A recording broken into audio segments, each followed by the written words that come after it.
Hi, I'm Seema. Hi, I'm Cyrilli. Today, we are joined by Shamar Bibbins. Shamar is a senior program officer with the Kresge Foundation's environmental program, where her grant making supports policies and programs that help cities combat and adapt to climate change while advancing racial and economic equity. Shamar joined Kresge in 2014, bringing a history of experience advancing environmental and economic justice in marginalized communities and a commitment to action on climate change. She currently manages Kresge's Climate Change, Health, and Equity Initiative. The national initiative is a partnership between Kresge's environmental and health programs to address the intersecting imperatives of accelerating action on climate change and reducing health disparities. Her grant making also supports movement building and field building efforts in the US that contribute to the national nonprofit infrastructure in support of equitable climate resilience. Thank you so much for joining us, Shamar. Welcome. Thank you for having me. Hi, great to see you both. So we're especially thrilled to chat with you about a topic that's super important, which is the intersection of climate change, racial justice, and health equity. Mm-hmm. Can you share a little bit about your work at the Kresge Foundation, and what have you learned from your work that you least expected? Yeah, well, so in 2018, the Kresge Foundation launched our Climate Change, Health, and Equity Initiative. And it's an initiative that seeks to mobilize a stronger constituency for equitable climate action among healthcare institutions, health practitioners, and community-based advocates in ways that center justice and equity, right? And that are responsive to the needs and priorities of low-wealth communities and communities of color. So our ultimate goal really is, reducing those climate-related health risks in communities of color and low-wealth communities. So it's been really exciting body of work, and exciting to see it all, unfold as we're managing this work. It's a 5-year initiative, $22 million we've invested. And it's a partnership between our program that I sit on, Kresge's Environment Program, and the Health Program. And so when we launched this initiative, it was directly to, address these intersecting imperatives, right, of climate change and health equity. And first, because we believe, right, and we know that climate change is one of the greatest public health threats of our century. And so we wanted to tackle that head on. I don't need to tell y'all, but the evidence, right, it's clear, right, that as our climate is, climate change is continuing to be more impactful, right? It's bad for our health, right? It's linked to asthma and death and heart disease and mental health, right? Thinking about all of the disasters that people have to incur and all the things that happen as a result. So we wanted to really address that head on. And we know that it doesn't impact everyone in the same way, right? Climate change is a threat multiplier. So African American, Latinx, and Native American communities who already are suffering from high rates of asthma and heart disease and diabetes and all the things, right? Like climate change just compounds those health risks. So from the way the environment team and the health programs, how we do our work, right? Both of our teams view our work through a racial equity lens and share a vision of really achieving equitable outcomes in low-income urban communities. And so given how we approach our work, given that we know that all the things I just named, right, that climate change is our number one public health threat, we really wanted to have this initiative and launch this initiative. And what's been really cool is that there's 24 grantee partners in the initiative, and we have these 3 different strategies. So we're bringing together health institutions and health practitioners and the community-based organizations together. And we're managing this as like one big body of work, one community of practice, where these organizations actually get to come together, to learn together, to network together. And we're really trying to better understand how does the different work across those 3 strategies, which all are distinct and but aligned, like how do they reinforce each other? So that's been a real interesting piece, because you have folks who are coming with different worldviews, right? Different expressions of equity in their work. But the opportunity that we have and that I'm seeing the team has seen, right, to have these peer learning calls, which we have pretty, quarterly, to bring folks together in convenings, and to offer technical assistance, everything from, creating stronger narratives around like, how do you message and talk about these intersecting issues, but how do you make sure you're doing it in a way that really centers racial justice in the health equity aspect? So that's been just really exciting to see and for us to learn. And I think your question about like what's been unexpected, I really think that it's not so unexpected, but this work takes time, right? First of all, is the thing that I would say. But what's been unexpected is, for me anyway, is thinking about how eager, I don't know if I should have been surprised by this, but how eager the different stakeholders are to really work with each other.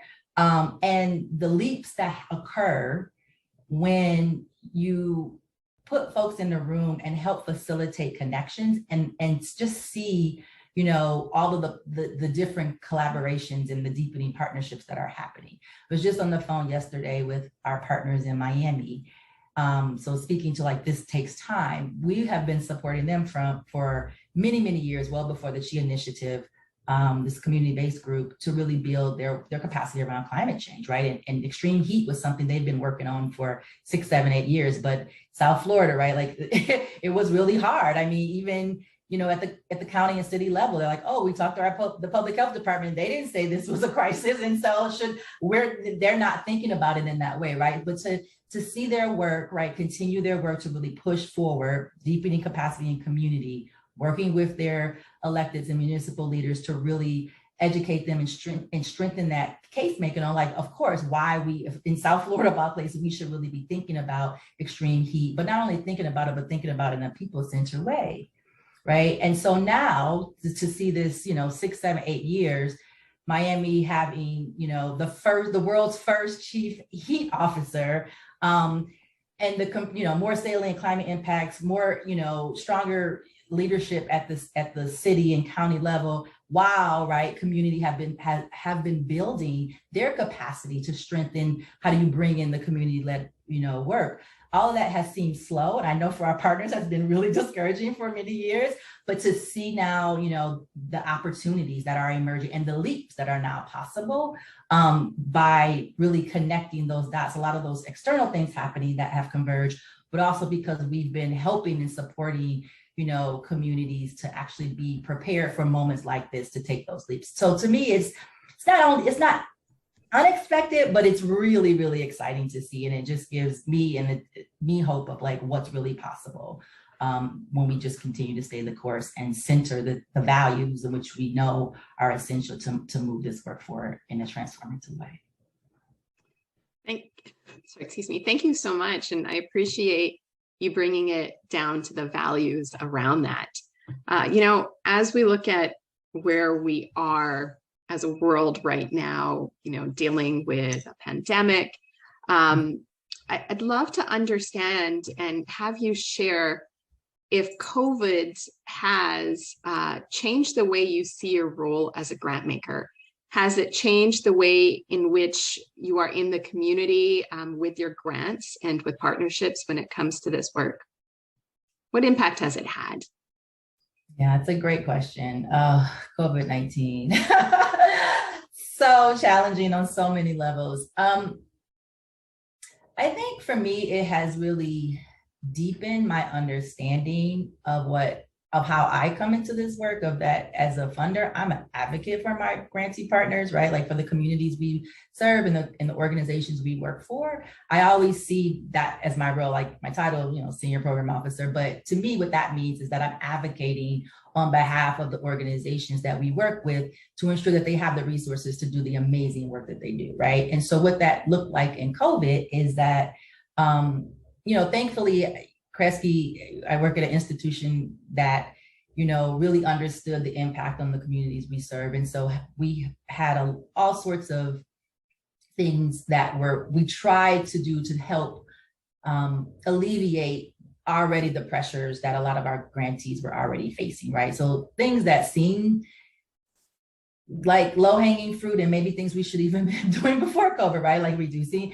reporting requirements and extending grant deadlines and like trying to figure out how we can move more money to support, all the ways that grantees had to pivot. But what that also meant from a program staff, as a program officer, it's like, how do we better advocate to ensure that, like, okay, so if you're a community-based organization working on climate and you have to pivot to now, do mutual aid to like feed the community that you're serving, right? Like, of course, right? And luckily I work at an institution where we didn't have to make the case of why that is essential, right? But I think those are the sorts of things that, to me, COVID helped me just better understand of like, yes, we are advocates for their work. Like, it's not just about the outcome of the grant. It's about how do you work with people as people, right? And how do you first center what all of the things that communities and that people who work in organizations who serve communities have to deal with, right? So for example, with the CHIA initiative, we extended the plan. Many of our community-based grants were in the planning phase. And when COVID hit, they were just on the cusp of doing like really deep community engagement work that was going to help give them insights on how community really wanted to help them direct, right, some of the work plans that they were going to be doing. So knowing that, doing traditional community organizing was off the table, right, with COVID, we extended those planning grants by 6 months, right, to give a little longer runway, but also, added about $50,000 to each of those grants to give them not only more time, but more money to do whatever, what they needed to do. So it's a small example, but I think an impactful one of just ways that, as program officers, we can and should, right, be thinking about the whole picture around what it takes to do the work. And so I always like to say, yes, we are funders investing in the work, and resources are a part of that. But what are all the things that you can do beyond the grant dollars, right, to support? And so I think COVID really just showed me like all of the different ways in which we just have to be adherent to the many pressures that the communities that we're supporting are under, whether it's COVID or whether it's just working and living in really inequitable systems. I love what you just said about being an advocate for your grant partners. And mostly because it expands the definition of advocate, right? There's so many different ways you can serve communities, and speaking up for just extending timelines or allowing more runway or flexibility in what those grant dollars can do can really change the narrative around the power dynamics of grantors and grantees. And that is, I think, one of the things that we've learned through COVID, which is the humanized side of everything, right? If people are hungry, let's feed them. If people need more time because, they're taking care of family, let's give them more time. Let's give it to them. Right, exactly. Because we're all people at the end of the day. So I really do appreciate what you just said about being an advocate, because it is more than, and there's many ways to advocate for equity and for community needs and so many other things. So thank you. Fascinating what Kresge is doing.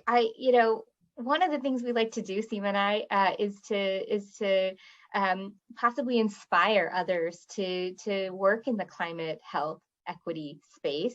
And so we were hoping that you could share what led you to your current role at the foundation. What inspired you to do the work that you're doing? Yeah, so I came to Kresge in 2014, and for the first 4 years, I managed another initiative called our Climate Resilience and Urban Opportunity Initiative, which was a capacity building initiative that supported community-based groups across the country to build their expertise and leadership around climate change.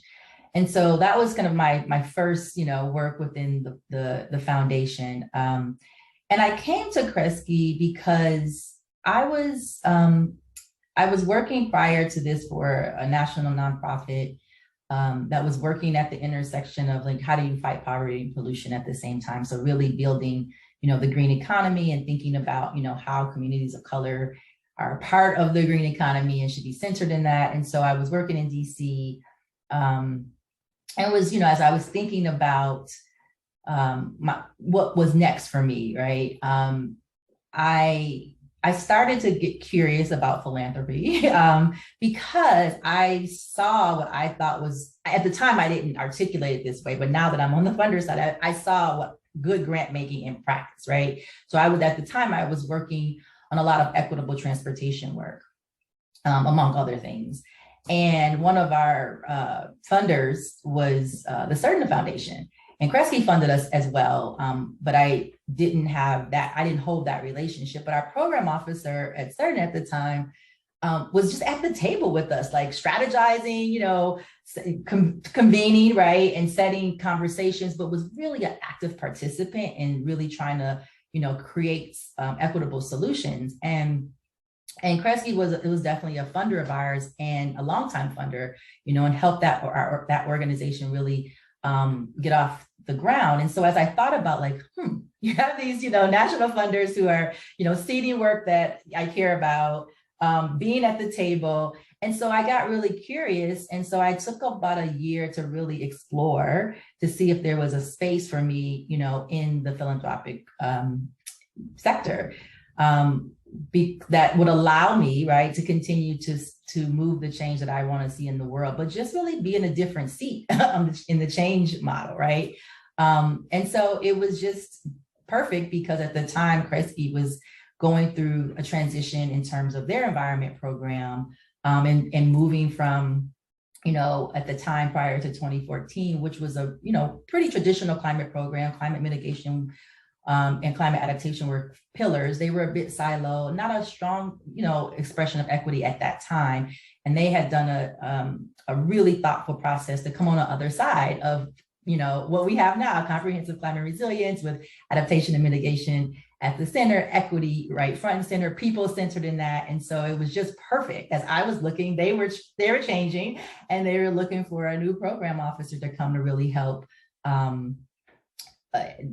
implement that climate resilience and urban opportunity initiative and work to do all the work we've been doing over the last 7 years to really center equity. So it was perfect, right? I tease my boss, Lois DeBacher, who's the managing director of our program. In my interview later, I told her, I was like, I had this long list of things I wanted, I needed, right, in order for me to work into philanthropy. And I wasn't quite sure I was going to find it. A long list, still wear my advocacy hat, work in communities of color, work on climate, lots of things. And even I looked at the list and I was like, yeah, good luck with that. And honestly, by the time I got into the position of talking with Kresge about the possibility of me coming there, it was really so many things, majority of things on that list. So I feel like I really landed in a great place. Thanks so much for sharing. I think a lot of what you're saying is shining through about people and how everything really needs to be people-centered, especially, along your journey and how this work has become or it hasn't become, it's an expression of what sounds like you as a person. That being said, we're living in a time where we're faced with a lot of different challenges in so many different ways, especially around climate change. And we could all use some hope and optimism along with staying grounded in reality. I would love to know on an individual level, what do you find most rejuvenating and inspiring in times that sometimes feel hopeless or dark or challenging? Yeah, I firmly believe in the power of people. Like, I just believe in people to, their power to affect change. Like that, I've seen it in my personal life. I've seen it obviously in my professional life. And that centers me. And I just truly believe that people that are powerful, right? And how do you help? I don't feel like we have to empower communities because the communities already have so much power. It's like, how do you create the enabling conditions for people to see that in themselves, right? And give folks the ability to really thrive. Like, that's just core to what I believe in and who I am. And I carry that into all of the work I've done. But I think for me, what also keeps me hopeful and grounded is I have a really strong yoga and meditation practice. Like I say, yoga like saved my life during the pandemic. So I come from a family, my dad was a counselor, my stepdad was a naturopath and a healer. My mom, I got introduced to yoga at a very young age. Like we were probably, 5, 6. She used to literally drag my brother and I to her yoga classes that was in the basement of a church, because I think she just didn't have a babysitter, right? And so, and praying that we weren't going to be disruptive. We were latchkey kids, and I literally remember, like, on the refrigerator, do your homework, call your dad, do yoga, right? We didn't do yoga. But I say that to say, right, we grew up vegan, right? So I say that to say I grew up with a lot of, a lot of opportunities and a lot of exposure to different healing practices that are, that, I don't want to say non-traditional, but healing practices that are outside of the Western kind of medicine paradigm, right? And I still practice a lot of those to this day, right? And gotten stronger and stronger over time. But truly, I have a very strong yoga and meditative practice that I say I wake up, maybe I might not take a shower, but I'm going to meditate. And to be honest, not to sound, airy-fairy or anything, it's just something that centers me and has been, and truly, truly has helped me, particularly during COVID over the last 2 years, because there's so much that's required to show up for this work, right? And it's, I can't, right? It's for me, it's impossible to do that without moving my body, without centering my mind. Because otherwise I really don't know how I would do it and do that and do the work and what's required of us to just show up on a daily basis. So those are things that I do and practice that center me and give me a little bit of hope of what's possible. Thanks.